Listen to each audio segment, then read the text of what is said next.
High বন্ধুরা, আমি কিন্তু একদিনের কথা বলে অবশেষে ৫ দিন পর ভিডিওর সেকেন্ড পার্টটা নিয়ে হাজির হয়ে গেছি। আসলে আমার রংটা শেষ হয়ে গিয়েছিল, যেই কারণে আমি কালারটা করে উঠতে পারছিলাম না।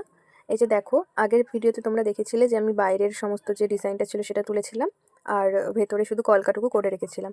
আর সেই কলকাগুলোর ভেতরেই কিন্তু পাতা মোটিফে কিছু ডিজাইন করে নিচ্ছি। তোমরা কিন্তু দেখলেই বুঝতে পারবে, এটা ঠিক মুখে বলে বোঝানো যাবে না। এরপরে কিন্তু আরও অনেক কলকার ভিডিও তোমাদের সাথে আমি শেয়ার করব। আর এই ভিডিওটা তোমাদের কেমন লাগলো কমেন্ট করে কিন্তু জানাতে একদমই ভুলো না। ভিডিওতে ভালো করে দেখলেই বুঝতে পারবে যে আমি জিনিসটা কেমন করে করছি। আমাকে কিন্তু এটা ডবল কোট করে নিতে হচ্ছিল, কারণ রঙটা ভালোভাবে পড়ছিল না, সেটা জানি না কেন হচ্ছিল এরকম। তারপরে কিন্তু আমি এই যে যে লতাগুলো করেছিলাম তার ভেতর থেকে কিছু পাতার মোটিভ করেছি। আর যে বাইরের অংশটা রয়েছে সেখানে একটু ডট দিয়ে তারপরে সেটাকে মানে একটা দাগ টেনে দিচ্ছিলাম, যেভাবে আর কি দেখতেই পারছো। ভিডিওতে এটা যতটা স্পিড লাগছে আসলে কিন্তু এটা ততটাই স্লোতে করা, কারণ আমি এখন নতুন নতুন যেহেতু করছি আমার অনেকটাই সময় লাগছে এটা করতে।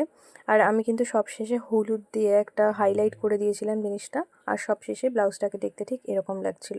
তোমরা জানিও জিনিসটা কেমন হয়েছে।